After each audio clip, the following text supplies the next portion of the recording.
Hello and welcome to Focus on Parliament on Civic Space TV, brought to you by the Center for Constitutional Governance.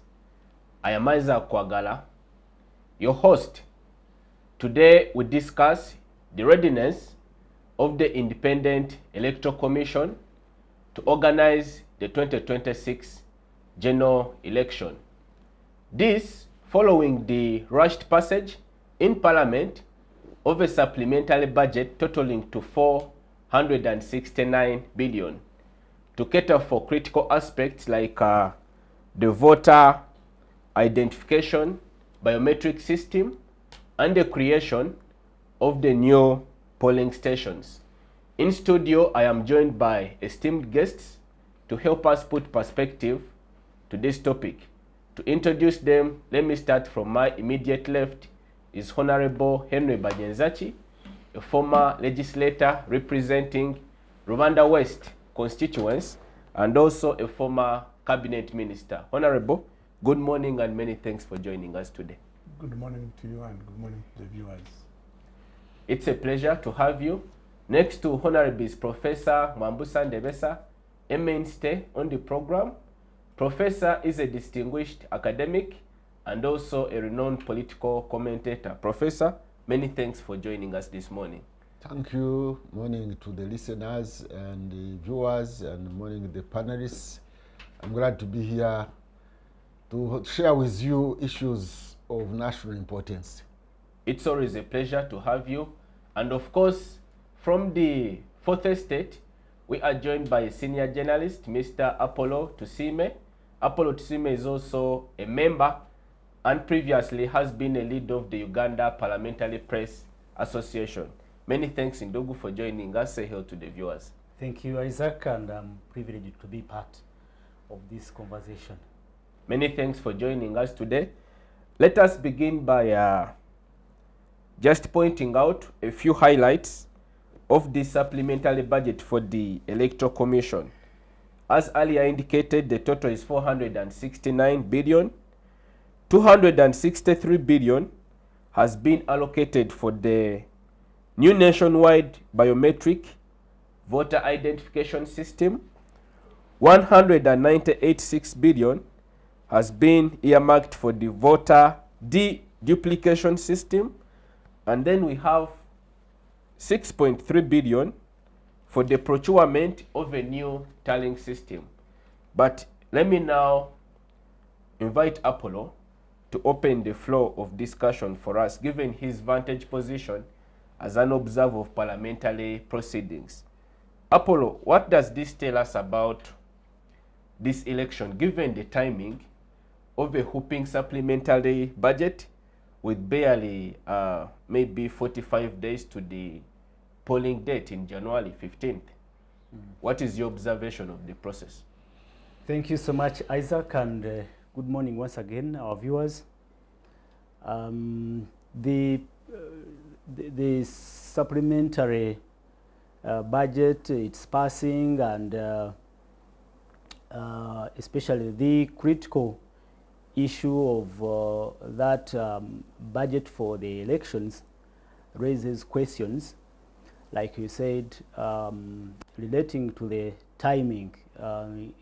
In the middle of a heated election, barely 1 month and a few days to the polling day, then that's when we are appropriating for a critical issue like a general election. I think that's one issue that makes this whole supplementary questionable. And again, if you look at the process through which this supplementary was passed in Parliament, it also raises questions. One, on the issue of the quorum. You saw this issue being raised by the leader of opposition in Parliament, alluding to the fact that the quorum was not the issue of quorum was not respected in Parliament as the proceedings were going on. But also not only the quorum, but also the components in the supplementary budget also which were questionable, like the issue of the component for mobilization of the youth, also in this critical time of elections, also raised questions, and so many others that perhaps we will discuss, we will delve into in this conversation. So in my view, there are a lot of questions pertaining this supplementary, but also the issue of the biometrics. You saw how the members of parliament, in agreement with the Speaker of Parliament, questioning how the biometrics will be used. Imagine, like I said, we have few days to the polling day, but even members of parliament do not understand how this biometric, this technology will be used in elections, to the extent that the Speaker of Parliament directed that the Electoral Commission must at least have a dry run, bring the devices to Parliament and demonstrate to the members, the legislators, on how this system will work. And that also raises concerns about this general election. If people are not are not convinced that this technology will help make the electoral process better, then that's another concern that we should also look at. Thank you, Apollo, for your perspective.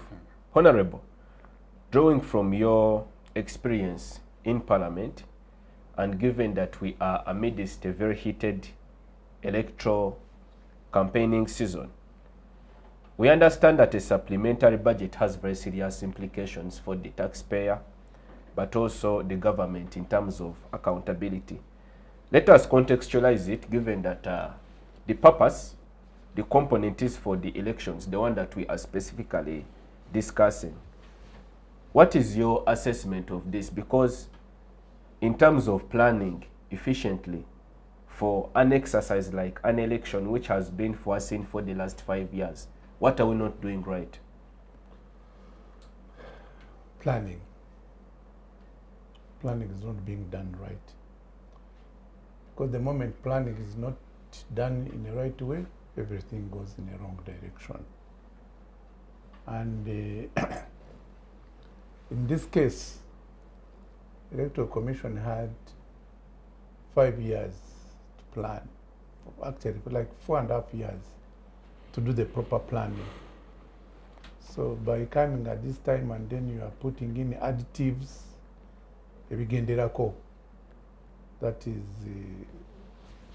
that is poor planning. But my biggest concern is not about even on this kind of, it is about the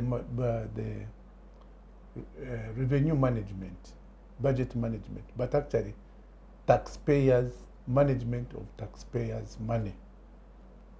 Because the taxpayers pay the taxes for their holistic development of the country and to benefit the taxpayers, so that when you go into hospital, their drugs take care of you. When you schools, children go to schools, good roads, good services, generally talk about. But if taxpayers are going to pay the taxes and then you have this kind of expenditure, and to me, who has been an expert of scrutinizing the budget, this whole budget of Electoral Commission, like 90% of it, I classify it as wasteful expenditure. Because I'm an advocate of reforms. This kind of Electoral Commission, we don't even need Electoral Commission that is full-time for 5 years. We don't need it. Elections are done in the 5th year. Let the election be composed in the 5th year, do their job. After doing their job, go home. What else are you doing in these 4 years? Running this, planning what? Every year, year 1, year 2, year 3, year 4. they are going to hide under these by-elections. Yesterday I was listening to this candidate for Kampala Central Elections. What is his name? A very interesting character. Rosie. And he's saying, why do we even have by-elections? If you have elections and you have a first run-up, he dies or something happens, the second run-up should take the position, period. Because even that's why it's done in interviews. When you're looking for a job, if the first person doesn't get it, they give it to the second person. Even in tendering, if you do a tender, if the first person doesn't get it or jumps out, the second person gets it. Then we know that the rest of the money is going to be put in hospitals, schools, roads, etc. Social service delivery. We don't have hospitals. We don't have drugs hospitals. Citizens don't have health insurance. Schools, they have all gone, they are not going to school because the whole education system has been privatized. So expensive. Huh? And we are what we're talking about. And now, when you look at how much money we have spending per voter, for you are looking at supplementary of 8.1. 8 point something. Yeah? Remember, there is more money that they had planned before. Because when I look into the records, it looks they had planned around 1.2 trillion. Now they want another 800. That is 2 trillion. Yeah? Which means, that means the Electoral Commission is spending, the voters are maybe are even going to be like 1 million, like 10 million. Okay, let's say they are going to be 20. So they are spending 100,000 shillings per every vote cast. It doesn't make sense. That money could have been saved for something else. But remember, in that budget, there is another hidden budget that is going to police, that is going to UPDF, that is going manya for mobilization somewhere. There is another budget which is under, these movements of ministers, even the president. So when you compress it for this whole period of time, you might find that we are having like 4 trillion going specifically for this. Because there are some more hidden budgeting, hidden money that is not seen to the Electoral Commission direct. There is some indirect, police procuring new vehicles, procuring tear gas business, procuring our security work. So it does not make sense. So it's high time. When we see these countries like, these countries developing so fast, when we see these Singapore that were at the same pace in 1972, that have become a first world and we're still a third world, when we see countries like United Arab Emirates now being a first world, when we see China being a first world country, they don't become first world, they don't develop by accident. Some of this negatory expenditure, they curb it. So if we are going to move like this, before you know it, it doesn't make sense. And it's a high time that our leaders woke up to the occasion. Like how the government woke up to the occasion and rationalized agencies.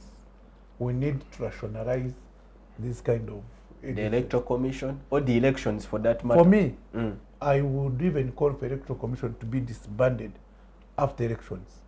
You have 4 years, you don't have a monster called the Electoral Commission. The functions, the residual functions of Electoral Commission, you can push them to the Minister of Constitution and Justice, something like that, to handle residual. But you have a whole Electoral Commission taking about 200 billion every year. To do what? To plan to fail. Because they have demonstrated that they plan it to fail.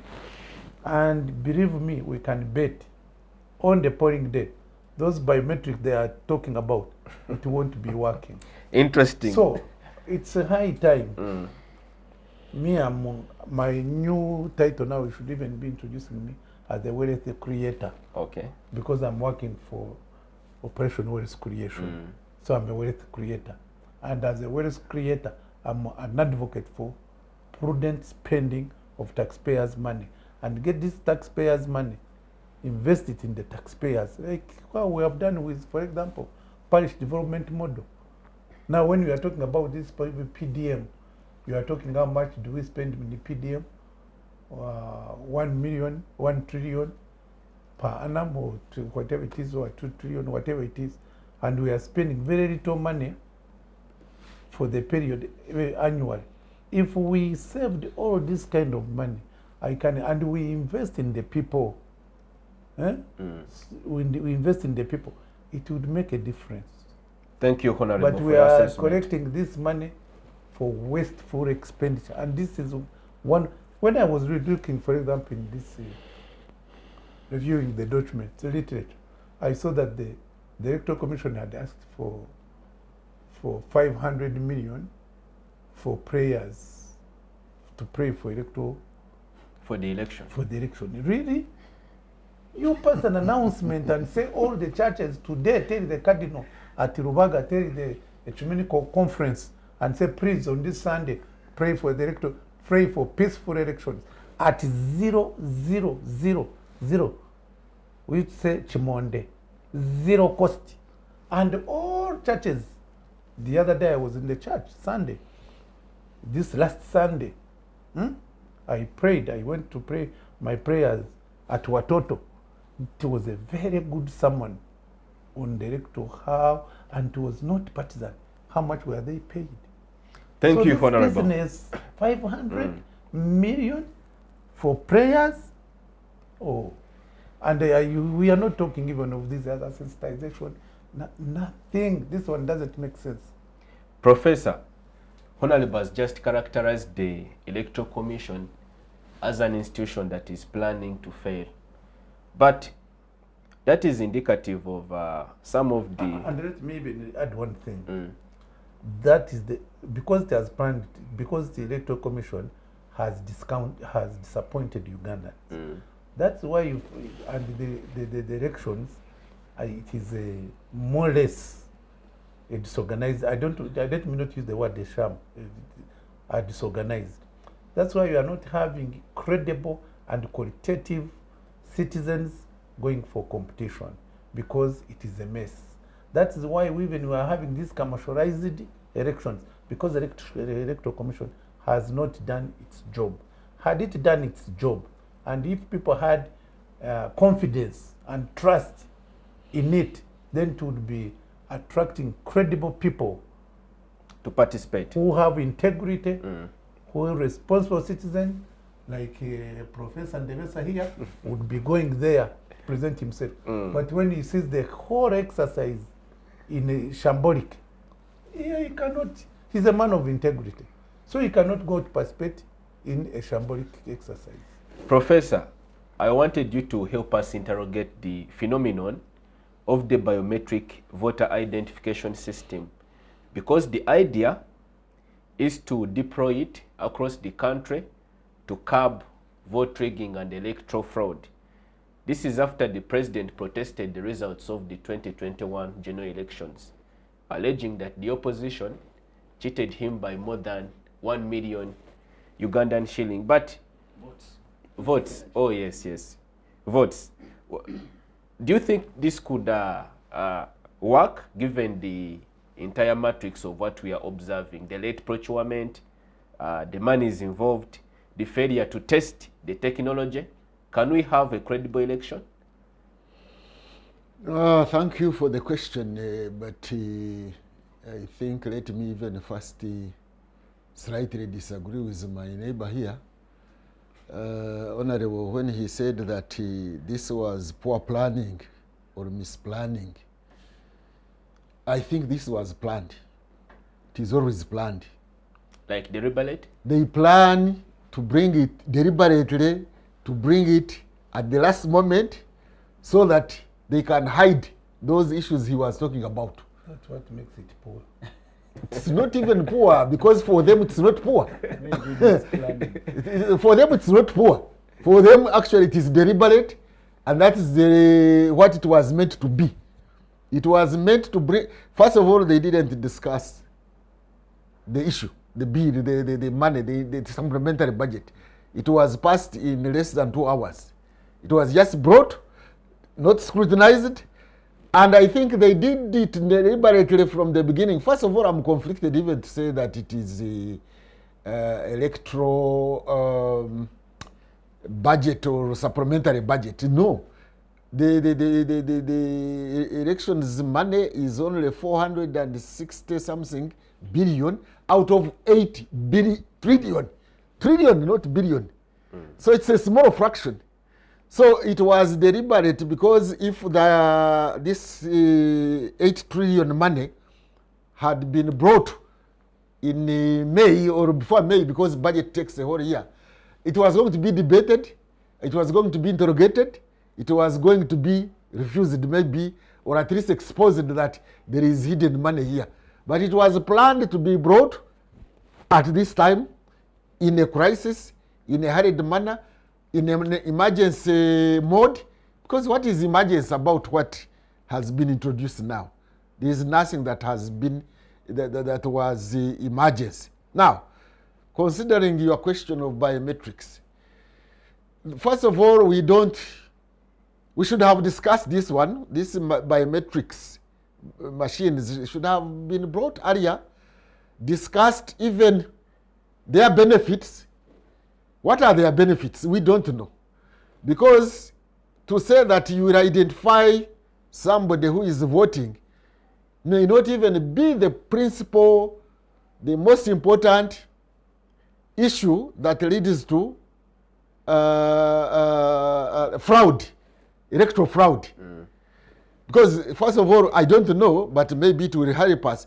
Is it going to keep the data? I don't know how they call it in that language. Can you retrieve the data from it to know?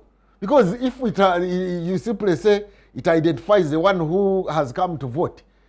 Now, what about after the voting exercise at 5 or 4, when you just again go and borrow stuff? How will you prove otherwise? Let me hope that it is keeping data which can be retrieved to know that the number of votes counted at the polling station Y are equal to what the machine kept in its memory. Because in the past, I think the Electoral Commission, the courts of law asked the Electoral Commission to retrieve the information, and they said the information was not there, that the machine that is in the previous elections, I think that over Mama Babazi, they said it doesn't keep the data. Now, if this machine they have brought doesn't keep that data to retrieve as who voted and who didn't vote, what is its use then? Because still there will be cheating. It may have been brought to catch those who are voting from one place to the other, and maybe who are from strongholds of opposition. Because otherwise, there will still be ballot stuffing if there is no keeping of the records of the data in that machine. Now, the machine is brought at the last moment. Hardly a few months to the polling. It is not tested in the field.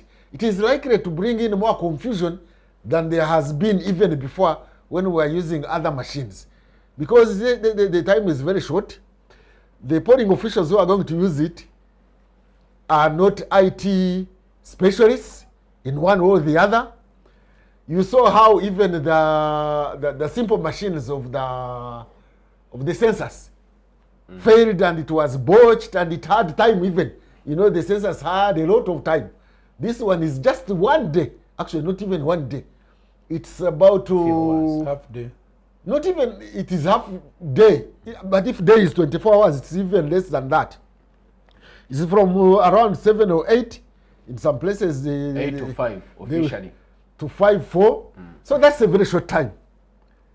For this machine to be used and maybe correct it in case it gets a fault, it has no time. The fact that they are taking 2 does not even help. I hope it even uses cells. Because if they have not put in a provision of cells, and they think that you can have, you can charge it and it works for all those hours, you never know. And did I see they were from China also? I hope they have brought the right Chinese technology, because when it comes to exporting technology to Africa, they normally bring substandard. But anyway, let me say this one, that in Uganda or most developing countries in Africa, we have got what I can term as deliberate corruption, political corruption, budgeted corruption, not budget corruption even, budgeted corruption. You budget for corruption. You have room for corruption within. That's why you do things at the last hour. And you are talking of 8 trillion. Now the budget was 72 trillion. Now this 8, it is now over 80 trillion. It is now over budget. 80 trillion total. And this is hardly a half a year into the budget. We are going to experience another supplementary by January. So it seems as if Uganda's budgetary system is a bottomless pit. And it seems as if we don't have limited resources. It is unlimited resources. Anytime you say supplementary, then you go to a commercial banker somewhere and say, loan us some money, we shall pay you at this interest rate. Unfortunately, it goes back to the taxpayer, who has to shoulder this burden of budgeted corruption. I am calling it budgeted corruption because it seems it is deliberate. And then the problem is Parliament. We are discussing Parliament here. The problem is our Parliament, which does not live up to its function of holding the executive accountable. The budget, the Parliament today is part of the executive, because Parliament should have scrutinized this one, should have demanded to scrutinize this budget to see even where the money is going, why it is going, the benefits of where it is going, and things like that. But now we have a Parliament which does not live up to its function of the oversight function. It has never put down its foot and said, no, we cannot pass this budget because it is not qualified to be an emergency, and you had all the time to budget, so we put down our foot and say no on behalf of citizens of Uganda. But they don't do it. Professor, speaking of parliamentary oversight, during an interface with the Electoral Commission, the acting Secretary General of the Electoral Commission admitted before Parliament that the Electoral Commission, in fact, did not oversee or is not going to oversee the procurement of the said biometric system. It is a function that has been devolved to State House. What does that tell you about the... No, I heard his statement, even at the statement of the Electoral Commission, they were saying that they didn't even originate these issues. It is not the Electoral Commission that originated the biometrics and these issues around it, that it is the cabinet that originated it. So they have washed themselves off. They are saying, more or less, they are telling us in advance in case something goes wrong, because we are doing things hurriedly. No, you the citizens, the public, no, it is not our plan. It was not in our plan. It has been imposed on us. And since it has been imposed on us from above, let us try hard to see whether we can make something good out of it. But in case it goes wrong, it did not originate from us.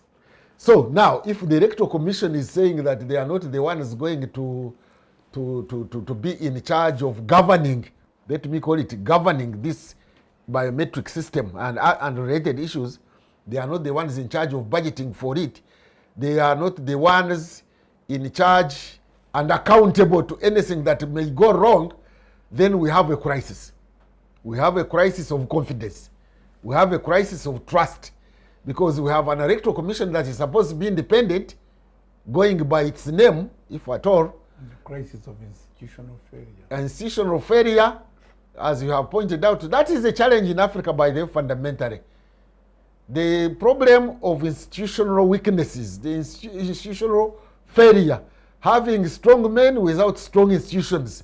That is a very fundamental challenge that we have. We have a legal system, we have institutional system, we have frameworks, and these procurements should have been, first of all, Electoral Commission should have originated the whole of this biometric system and its budgets and the procurement and everything, because it should be independent of any other authority. But now when they begin telling us that they are under a certain authority, that they are in fact indirectly saying us anything going wrong, please don't hold us accountable.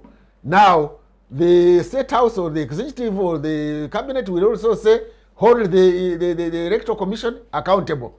Now, in that zigzag ping pong, we shall have nobody to hold accountable, and in case the country is plunged into a crisis, because elections, as I said here before, kills. If you don't hold the elections clearly, it can kill. Democracy also kills.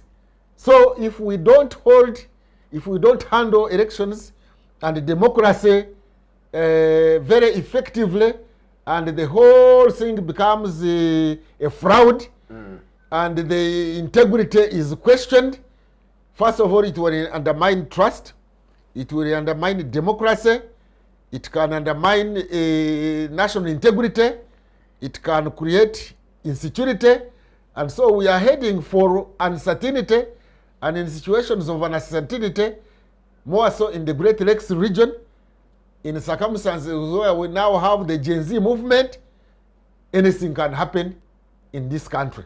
Thank you, Professor, for your insights. Apollo, just before we go in for a break, bring us to speed with your assessment of the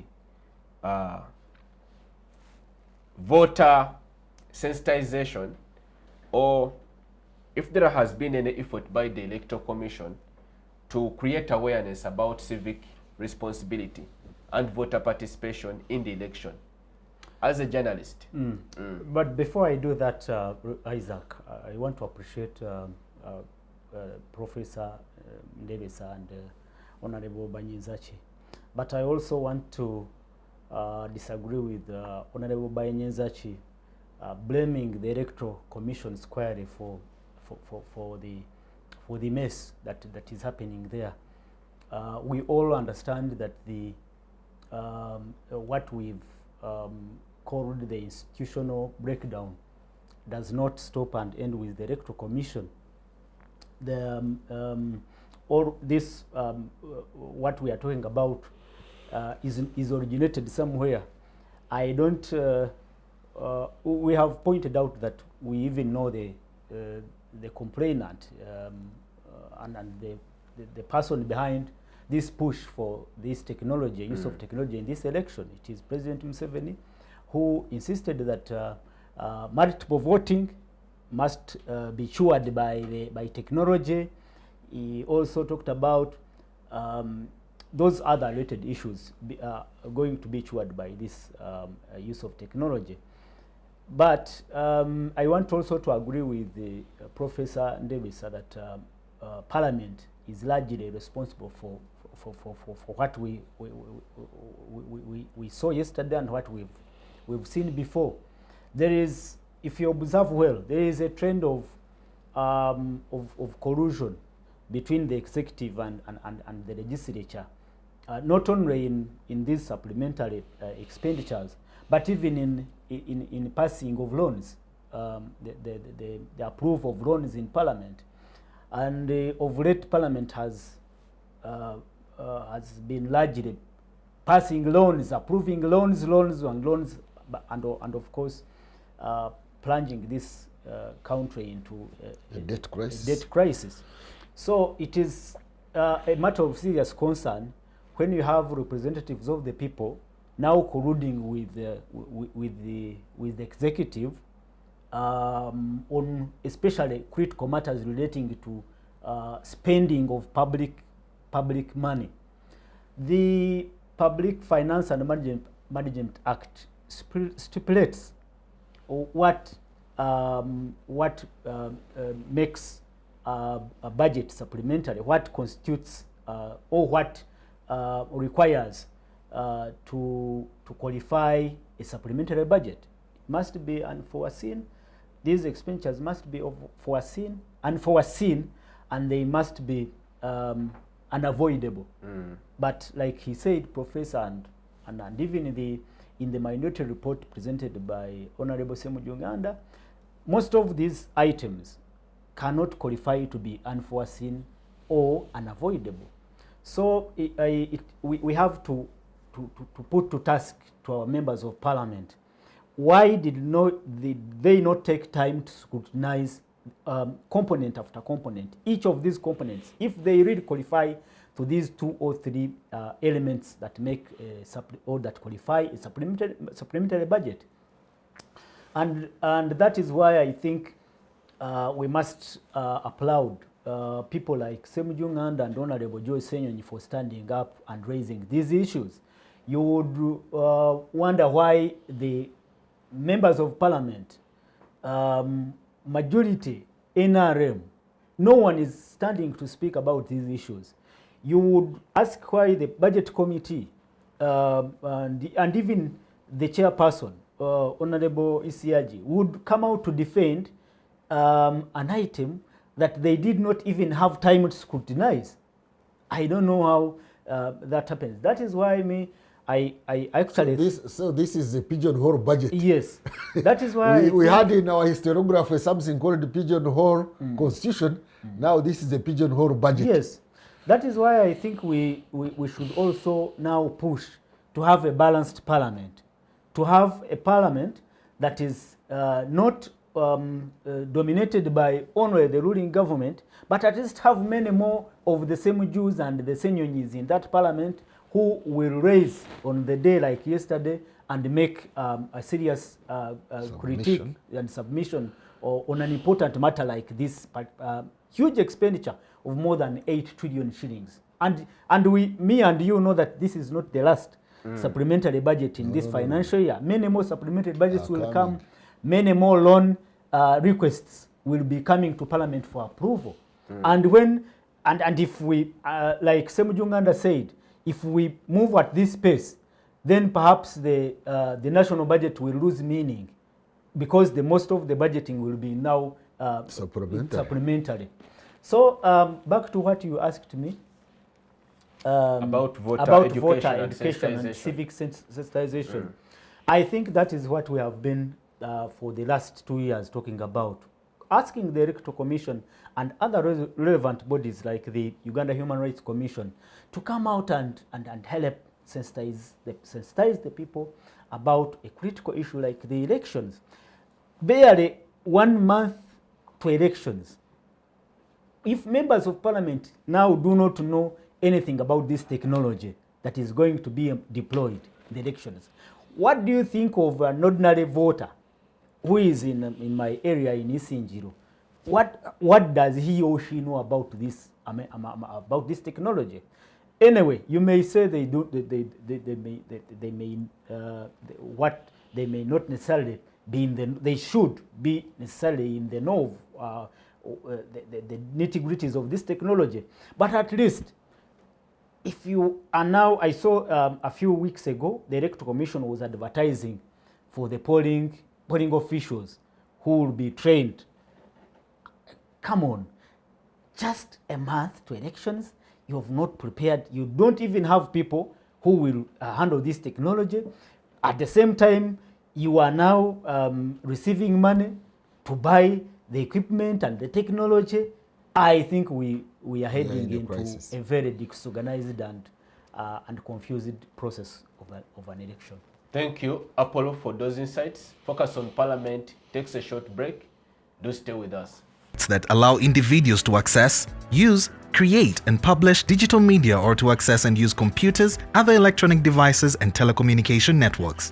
Digital rights include a right to freedom of expression, information and communication through technology, a right to privacy and data protection, a right to credit for personal works, a right to universal and equal digital access, a right to identity, a right to anonymity, a right to be forgotten, and a right for protection of minors, among others.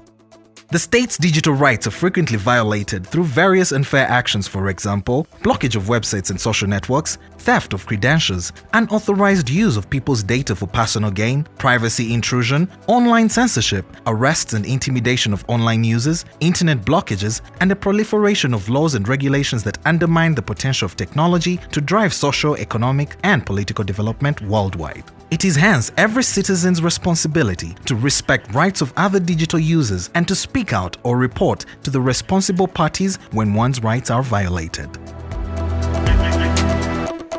Welcome back. You are watching Focus on Parliament on Civic Space TV. In this segment, we continue discussing the adverse implications of the 8 trillion supplementary budget on both the taxpayer but also the wider economy of the country. Honorable, we are discussing the supplementary budget amounting to 8 trillion, of which in comparative terms to the regular annual budget that was passed, which was 72 trillion, that's quite a significant sum to be spent in a very short period of time. And the government has come under heavy criticism for imprudent expenditure, because at the end of the day, it is footed by the taxpayer. What reforms can be undertaken to reform the budgetary system of the country?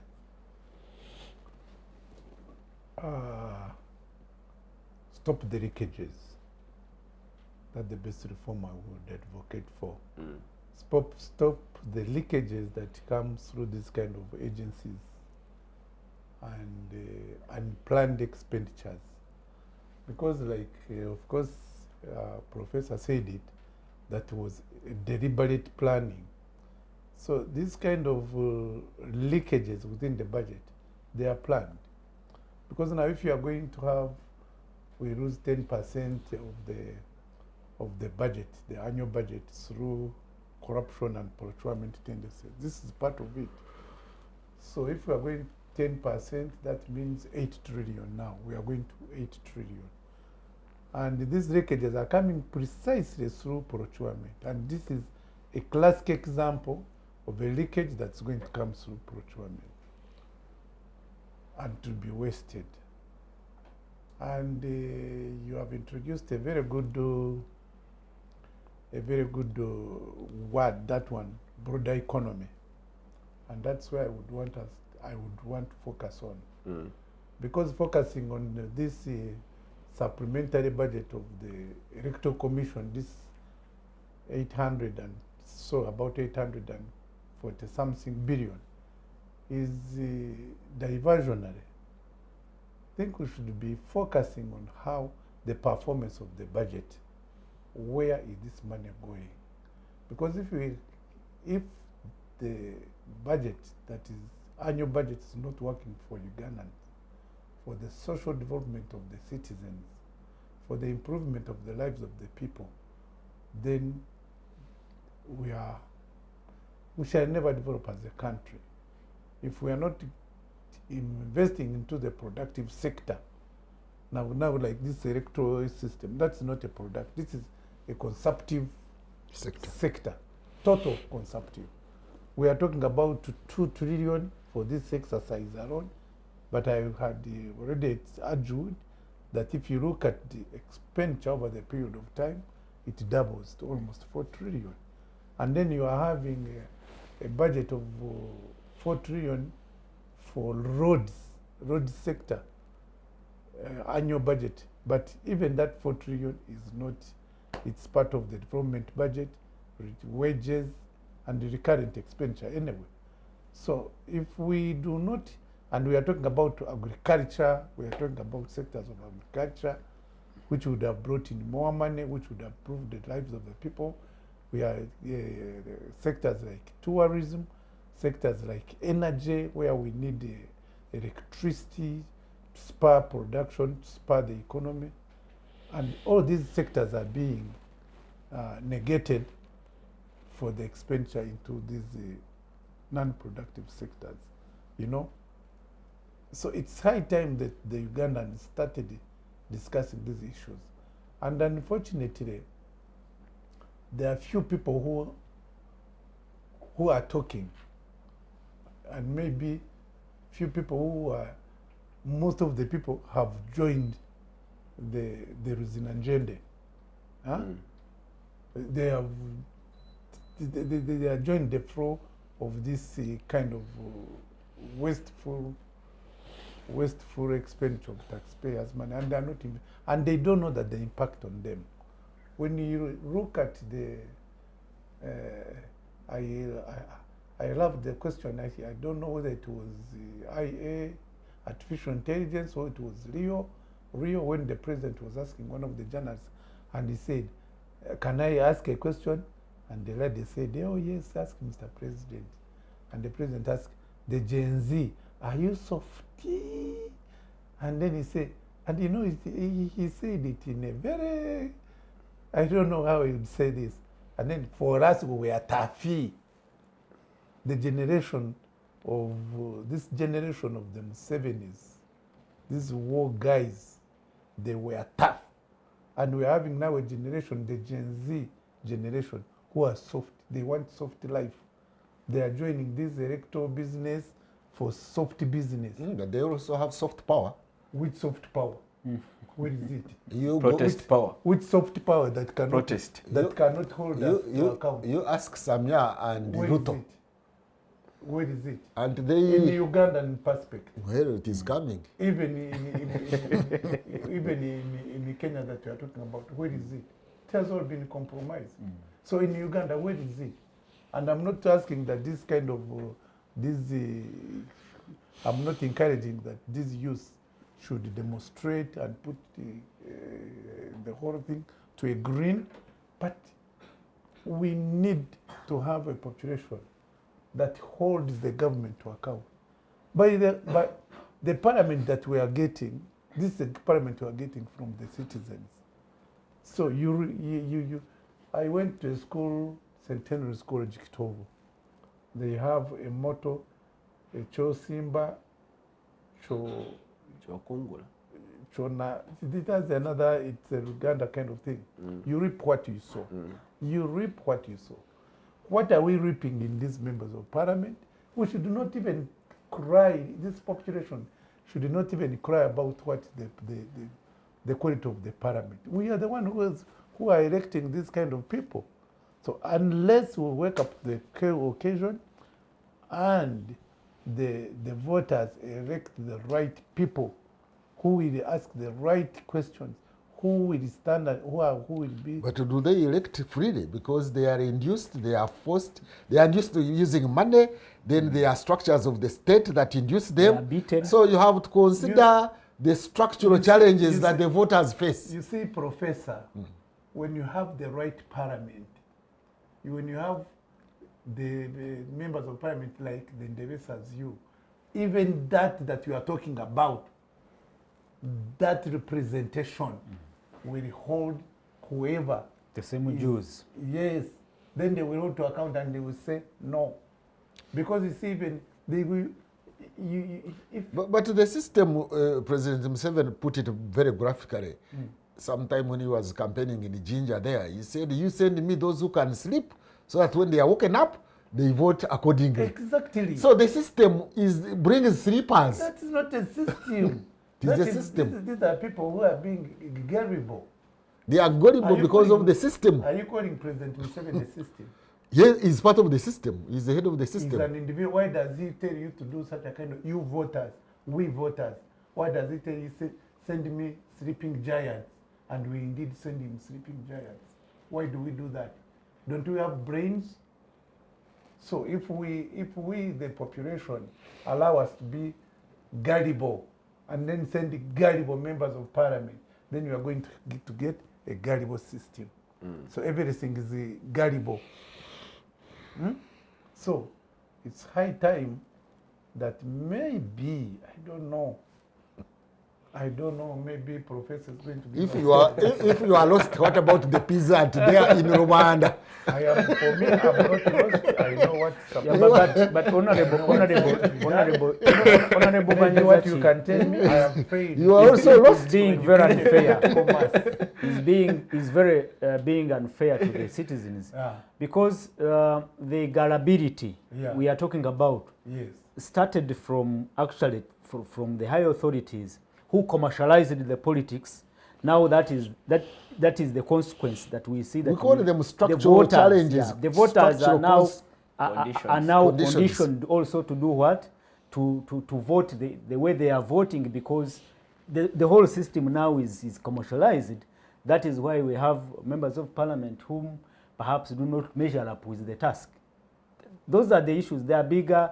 It's a bigger picture that we should be looking at. When we say the structural failure, There are structural challenges and barriers that when do we not say- allow the citizens to bring the right to for vote people. freely. the structural challenges, what you are talking to Professor, yes, maybe I agree with you, but then we need something has to be done. And for this something to be done, of course, we need good leaders. The good leaders who will be honest to the people and reach a point and say no. If we do not get that kind of leadership, then we shall continue in this gullibility quagmire. Thank you, Honorable Professor. Good leaders sounds to me like the ultimate goal. But while we still push, what do these continuous supplementary requests by the government tell us about its orientation towards the priorities rather of the government? Because if you spend, for example, the office of the president in this supplementary, it has something like 386 billion. Then there is a I duplication. don't know for what. It is quite amorphous because they say Classified. Not classified. The classified is mainly in defense. Security. in defense. Defense. But those ones are, like talked about youth mobilization. It is in the president's office, and To make sure that the Gen Zs don't come up. that's the suspicion. That's the structural things I'm talking about. Now the Gen Zs, Yes, Professor. Can we develop under such conditions? let me say there this. is welfare of the president also in that another Okay. component. Okay. You can Let proceed. me say this statement, that the missing link in Africa's transformation is basically governance. The missing link may not be even finance capital or human resource capital or natural resource capital or trade, whatever. The missing link is in the transformation of Africa is governance. But leadership. Governance is part of leadership, or leadership is part of governance for that matter. And we shall not get this leadership unless there is a structural transformation, which somehow is coming. Do not underrate the youth. Do not underrate the Gen Z generation. Do not underrate those who have gone to school. We now have people going to school. The quality of education might be low, but they can see through. And then we have got a generational structural change. Young people are now more than the old generation. And therefore, we expect that gradually we might have a normative transformation, ideological normative transformation, when people will start questioning the systems, because they will gradually know that even this small money we are given is itself problematic, because ultimately it is not going to cause a real change and transformation of society. And therefore, there will be some disruption. We now have liberation technology. We used to talk about liberation theology, but some people are talking about liberation technology. This phone thing that we are seeing, this TikTok that you are seeing, something comes in appears in one place, and in another place it is already flashed. Let me give this example that is going on in these elections. The Electoral Commission chairperson, Jabakama, and the state officials, and especially police, they have been talking about the group of Chagulanyi having processions. They should be beaten because they are processions. All of a sudden, now we see NRM in Kabare, NRM in Mbarara, NRM everywhere in Mbare. They are in its processions, and they have flashed them on TikTok and the other media platforms. Now, the government is in crisis, the police is in crisis, they have nothing to say. Even if they see it, you see Chituma Rusoke, is it Chituma Rusoke, the spokesman, opening her eyes in Natunura, Nazora Mishon, because he has nothing to say. In other words, this liberation technology is changing the terrain. He's embarrassed. I mean, if you say the other group is involved in processions and the following day you see these ones are also in procession and nothing is being done on them, meaning there is selective application of justice. So the governance we are talking about, if it does not come about because those above can genuinely cause a change in justice, especially. You are talking about prayers, by the way. In my opinion, those prayers will not help. If you pray for peace, you are actually causing more trouble. You are raising tempo. You are creating insecurity when you are praying for peace. Because you are highlighting By being hopeful. you are highlighting that there is going to be war. You see? You are sending people into submission. No, you That's are what you're sending saying. people into a frenzy of war. You are creating awareness. You are creating a situation. Preparing them for war. Yes. So what I want to tell those who are praying that you prayers for peace are meaningless without praying for justice. The emphasis should be on justice, whether it is political justice, economic justice, legal justice, social justice. That is how, because they say that peace is not the absence of war or conflict, but the presence of justice. So praying for peace without praying for justice is actually highlighting and heightening and creating an atmosphere of fear. You see, when people are praying, they are creating an atmosphere of fear. Every day when you are praying, you create an atmosphere of fear, and almost people get ready, they get in the mood of expecting war and preparing for war. So you have to pray for peace together simultaneously with justice. There is a difference between positive peace and negative peace. Positive peace is, let me start with negative. Negative peace is forced peace, is enforced peace, is peace that you impose on people, that you keep quiet, like a father comes, a head of a family comes at home at night and everybody in the house keeps quiet, and you think that is an illusion. There is tension. That's tension. There is an illusion of peace. There is no peace in the house. It is only that they have been bottled up. So you have to create a situation for positive peace, not a negative peace. Positive peace where people accept your authority willingly, believe in your authority, trust in your authority, have confidence in your authority, and that's how you have harmonious relationships. But relationships which keep people quiet because they have been forced to be quiet is not sustainable. And therefore, all these supplementary budgets we are creating, that you are going to mobilize the youth. Mobilize the youth for what? For creating justice, or mobilizing them to for cooptation? You want to co-opt them, but there is a limit, and we don't have even enough money to continue giving them. You give them money, they keep quiet now, but by October next year, they will have eaten the money and they will rise up. By the way, recently, even October of next year, I'm saying you give them money, they will eat it. Which but money? This one they have budgeted. They have budgeted for money for bribing youth. Oh, that one is eaten on that very day. I don't know. Maybe it may not even leave Can't stay for more than a day.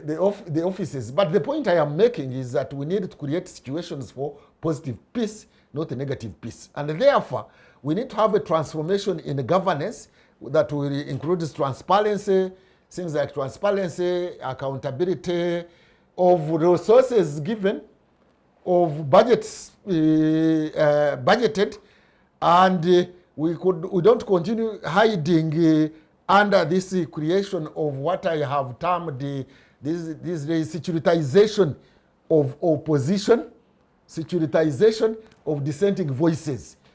By that I mean labeling people with divergent views or divergent organization as a security outfit, a security threat, and you create that condition of securitizing the atmosphere, creating an atmosphere of fear. We should not go to vote under the atmosphere of fear. We should go to vote under an atmosphere of actually celebrating and jubilation, and that we are going to have a new group of people to replace the other ones, and they will reflect the will of the general masses. But creating a situation of fear through securitizing opposition, securitizing the dissent, and then creating an atmosphere that the problem here, which like Samia is doing in Tanzania, even Ruto in Kenya, and even Museveni here, foreigners. They are foreigners. You know, they are foreign interests. They are foreigners. Which foreigners? I don't see those foreigners they are talking about. But you see, to the population, the message they want to be got is that there is a threat of sovereignty. There are foreigners coming to disorganize this country, take the resources, and that is securitization. It is securitizing certain elements of society so that you create an atmosphere of fear, and through the atmosphere of fear, people can be intimidated the way they vote. You were talking about that people should should vote the right people. You can't vote the right people under the atmosphere of fear. Number two, the ordinary peace person has a high sense of survival. What by that I mean, the high sense of survival, he says that even if I vote Kwagara here, I know he's not going to go into office. After all, they are going to rig elections. Or even if he goes there and he goes into parliament, he's not going to cause any change. That's why most educated elites and even business elites, by the way, they no longer go to vote because they know the vote does not change anything. Now, when you reach a situation where the vote cannot change anything, where people know that their vote will not change anything, will not bring any difference anyway, they will not make any difference anyway. Will not count. Yeah, I think that's a better word. If I know that my vote will not count, then where am I going to vote? Because already it is a given. I was watching TV, and when there was going to be these discussions on TV, they organized NTV. And there was somebody in Mbarara, a journalist, who was asking the voters there, what do you want the new, no, not necessarily new, what do you want the president that will come into office to do for you? Immediately the other people would reply by saying, we want Museveni to build the road here. Then the journalist was trying to explain to them, no, I have asked you, what do you want the next president, the coming president to do for you? Then the other one would say, I want the president to bring water, Museveni to bring water here. In other words, people already know that it is Museveni. So they want what Museveni will do for them. They don't think that there can be a change. That is the point I'm making, that the structural conditions, the basic conditions, have not allowed the population to express their will so that we can bring in people who don't go to parliament to sleep. But the current crop we have, imagine a whole speaker kneeling before a president. That thing was graphic.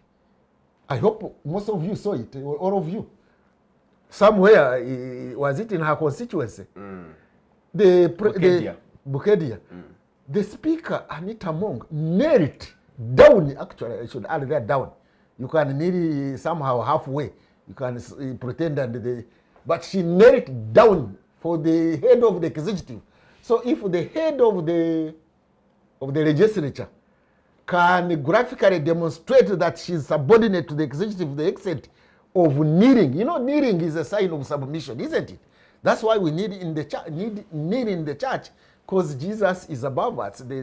God is above us. That's why we kneel. That's why children kneel before adults.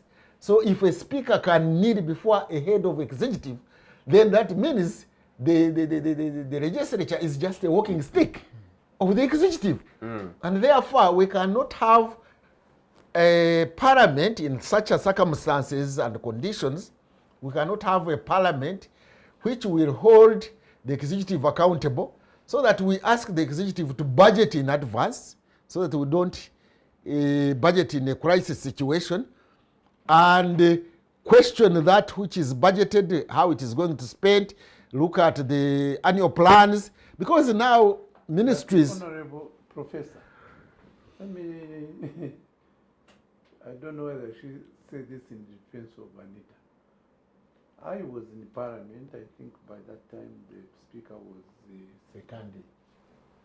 And I had been given the privilege to serve as the Vice Chairman of the Budget Committee at that time. Yeah, give us that experience. And the late Okecho, Honorable Okecho then, may his soul rest in peace, brought a budget which was he went to discuss the budget with the Minister of Finance. By that time, it was my big brother, Honorable Professor Ezra Suruma, and the budget was done.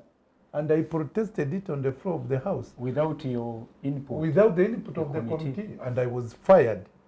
I was fired as the vice chairperson. I don't know whether you were still... No. He hadn't gone there. I was fired as the vice chairperson of the committee at that time on the floor of the House. And I was withdrawn. And I said, no, you cannot fire me. I challenged that whole process. That was some time back. So what you are saying, Prof, has not started with Anita as the Speaker. I know. It started long way back. But now you have... When Sikandi was the Speaker, how many years? More than 10 years. Yeah, more than 10 years. As a Speaker. So the issue of the... Now you have backed our argument. You have backed our argument of structural conditions. You can see how the structural conditions beat you. So you raised the issue. I agree with you. You were according to law, according to the procedures of Parliament, but you were beaten. And if a member of Parliament, Honorable Banyenzachi, can be beaten by the system, how much more will a peasant in my village be beaten by the system? The independence of Parliament, the independence of legislature is very key, and I think that's what you are talking about, and I agree with you. Yeah, so that's what I meant. But now if the head of the legislature can be so submissive to kneel down before the head of another arm of government, what is it that you expect of that institution? What do you expect it to do to play its function of overseeing the executive? Because it cannot. These monies are going to be passed with what I was going to say as I conclude. What I was going to say that now the ministries and departments are required to have strategic plans, annual and maybe 5-year strategic plans, isn't it? Now, this money of supplementary that you are mobilizing this, you are doing this, how does it fit in the strategic plan? Because the strategic plan was already there. And within that did you say 1 hour and 20 minutes the budget was passed? Will the members of Parliament look at the strategic plan of the Ministry of Youth Affairs? No. So that they can say, but this money doesn't fit in your strategic plan? I was looking at the strategic plan of the Electoral Commission. Yes. Whatever we are talking about that have come as a supplementary. It was not. It was never there at all. It wasn't in there. They can't talk. Thank you, Professor, for your reflections. We can discuss. And that talks to what I was telling you, poor planning. Yeah. Apollo. Yes.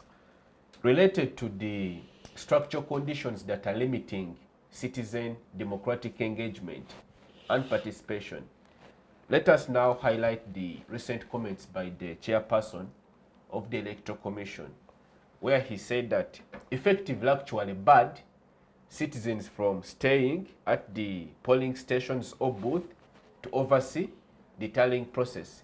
He has issued what Professor here recently characterized as an edict. After voting, go home, sleep, wait for the final pronouncement But that is illegal. That of the result. That's In what she total, says. The law I mean, doesn't provide for contravention that.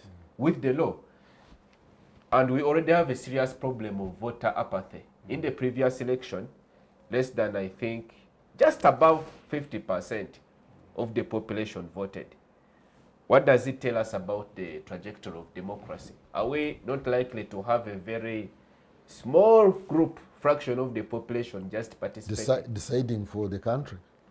Yeah, but that is majorly what we have been discussing. The independence of institutions. Because to me, I think by the chairperson of the Electoral Commission coming out with such a bizarre directive, I personally think it is not Justice Bebakama speaking. But let me, okay, continue. I think you are going to say what I wanted to say. Yeah. I believe that it is not Justice Bebakama speaking. He's a mouthpiece for No, another. Exactly. But let me make an addition. The day our Kama said it was like tomorrow, like today, but the previous day or 2 days before, the spokesman of UPDF, of CDF, That the army will be in charge. had said that the army will be in charge, the rest of the voters go home. So Jawakama was echoing something from the army. Yeah, That's that, what I that is wanted what to- I was saying, trying to tell you that I believe it is not his position, because him being a judge himself, he is well versed with what the law states. The Presidential Elections Act, Maybe parliamentary. even the Presidential Elections Act, even the Parliamentary Elections Act, provides that voters, not even electoral officials, polling officials, but voters have that right to remain at the polling station as long as they maintain the distance stipulated, 20 20 meters or meters something. from the desk.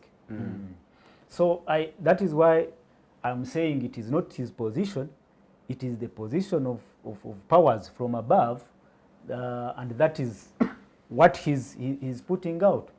But it also raises now actually concerns about the integrity of this election, not only the integrity of this election, but also the safety, Of the voters. not only the safety of voters, but the trajectory the election is taking. Because we have had a bad history of violence in elections, and now you have the state. I don't want to mention the state here, but you have the chairperson of the Electoral Commission directing that you do not have even to exercise your rights on polling day. He's actually inciting violence. Yes, that means that, and on the other side you have politicians who are actually telling the people, like you said, who are not so sure that the Electoral Commission will protect their vote. Now you have the politicians who are actually telling the population, we have now this time to protect our vote. Meaning that we have to be vigilant It's tension. on polling day to ensure that our vote counts. Now, he's creating an atmosphere of confusion and of real emergency, that on polling day we are likely to experience clashes of people who actively want to protect their vote, but also the security who want the security officials who want to enforce the directive from the Electoral Commission. That is the concern that we should all now be awake to, that this election may take a wrong turn, not only on polling day, but even after polling. So it is something that speaks to the independence of institutions. The Electoral Commission should be actually the right person who should be advocating for this right. To mediate. To mediate, to have these presidential candidates also, I mean, enjoy the privileges as stipulated in the law.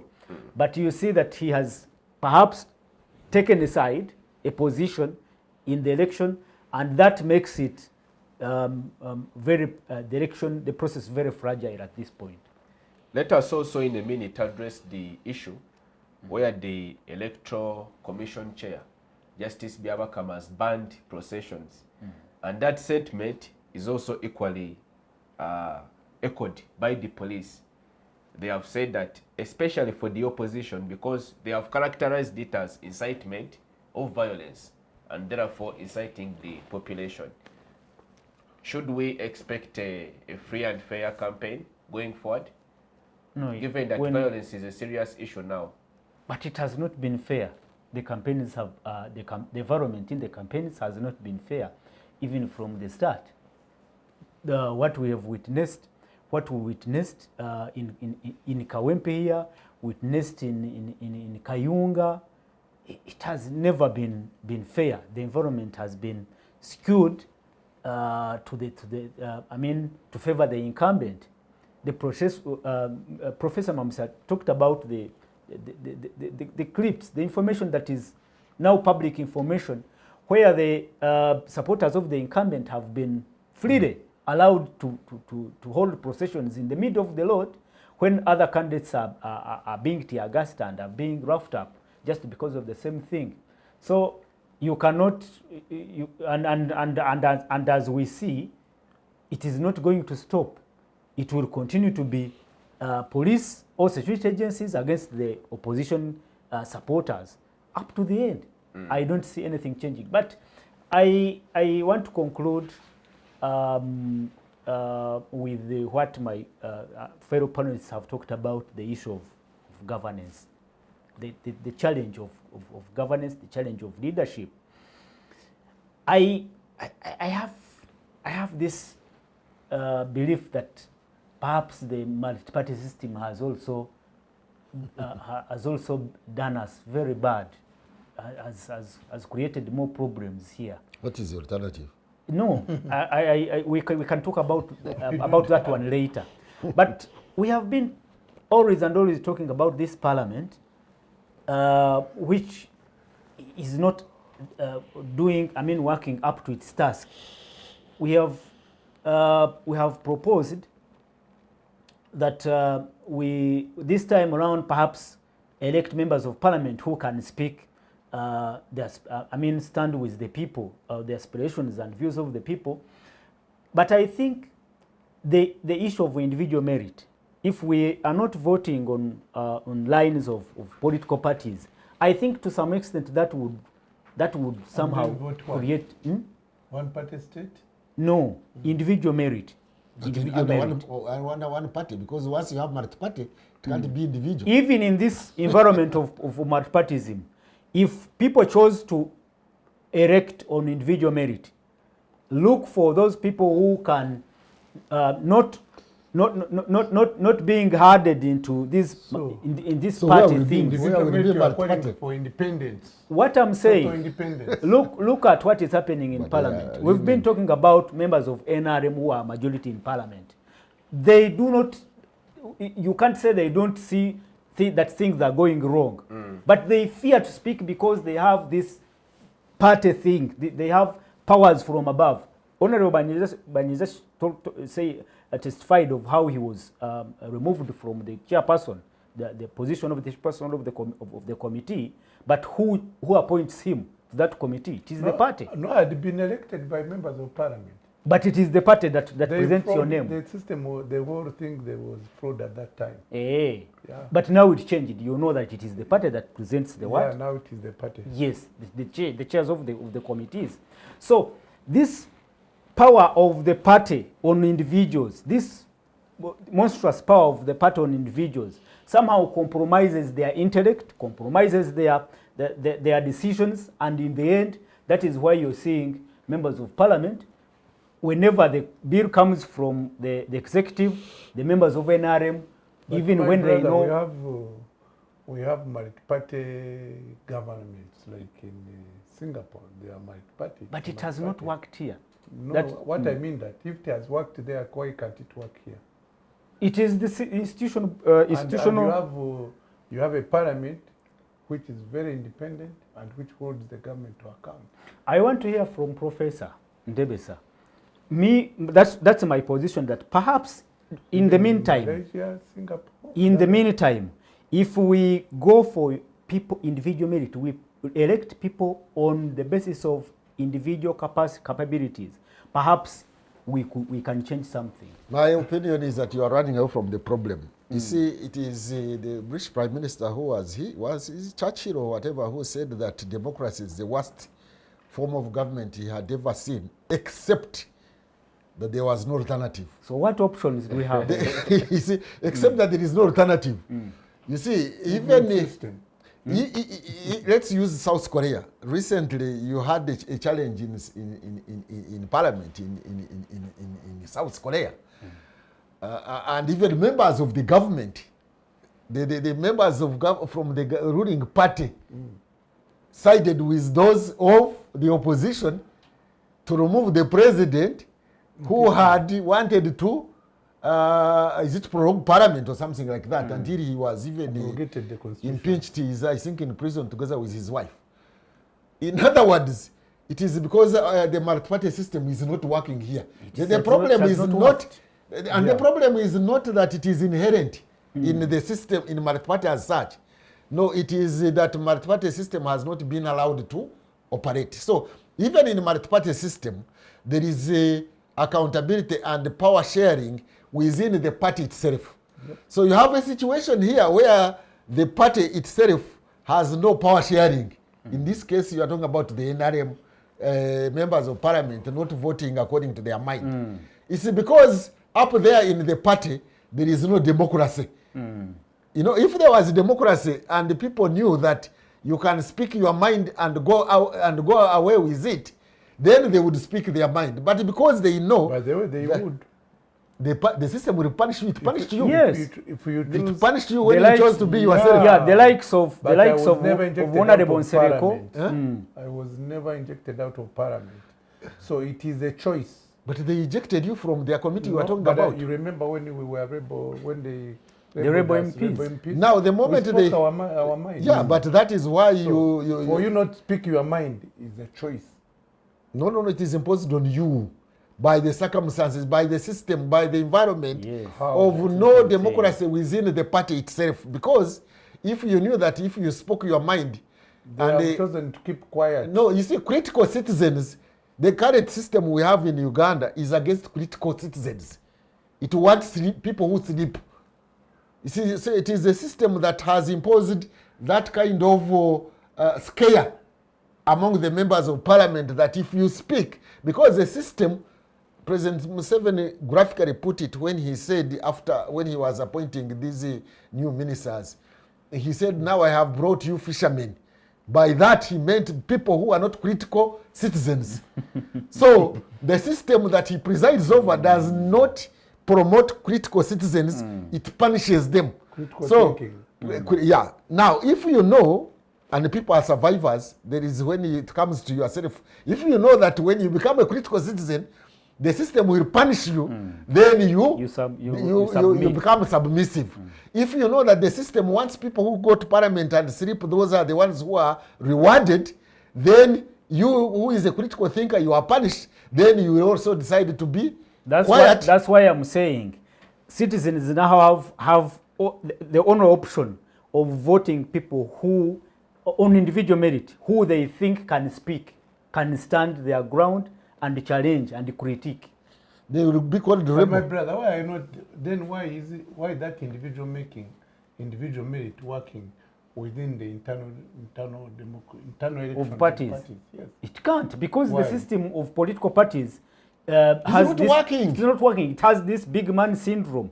They know that there is punishment if you stand, if you want to be yourself, then you will be punished. We have developed a system which rewards mediocrity. Yeah. Mediocrity. Mediocricy. Mediocrity. it rewards mediocrity and punishes critical thinking. Yes. And now that system is the problematic above. And then it has gone even up to the village level, even up to the up-country level. Even there, they don't want critical citizens. If you are a critical citizen, you will be punished. If you are an upright person, you will be punished. If you go to government, you are given a government position and you don't steal, you will be punished. They connive and eject you. No, the speaker, Anita Mong, together with Chinyamatama, they went somewhere in Rengo, in the constituency of Sise, when she had been released from court, from prison on the other corruption scandal. And they told the peasants there who were cheering that if you steal government money, if you steal public funds, and you at least come and share some crumbs with your population, it is very okay. And the peasants clapped. Now, that is a system. The leadership was celebrating corruption, and the peasants said, oh, so the good thing to do in Uganda is to be corrupt and to be uncorrupt. If you are incorruptible, you are a bad person. So, when you vote, when you are in this exercise we are in voting, you are being so unfair to Chinyamatama and Sise and the speaker. yes, Because this thing is, as you are saying, it is structural. systemic. Yeah, it is But they systematic. were promoting, No, it openly is- promoting I am saying corruption. those who said it publicly. Systematic. Even here, you see, in this case, in fundraisings, the one who gives more is the one who becomes a darling to the churches, to the population, to the what. So you see, The one who steals more, in other the words, one who steals more is and rewarded. gives more Is rewarded. is rewarded for having stolen and given more. And if you steal So this nothing issue- or even- less, even this you will be punished. This issue of corruption, we should start holding these institutions like the churches to account, to be accountable. We don't even only leave it to individuals, because the churches are promoting it. All churches across board. Across board. It has become a norm. Yeah. And maybe the mosques Churches and mosques and, and even shrines. and weddings. Because And the African traditional region also count it. If you go to Mama Fina, a traditionalist, it's the same story. The one who gives more is the darling. Well, I think regardless the of where you got consensus- the money from. They don't want to know. Even when you are in scandals of corruption and what, when you come and give to them, you become our man, our person. And when you look at what is happening now, the most popular candidates that are saying through and opposed and Are the one who give held out in high esteem handouts. are those who are giving more, and are those who have been even anti-corruption court and where those are the kind of people. Look at the SEC elections. Same story, brother. People were giving out money openly there in Kororo.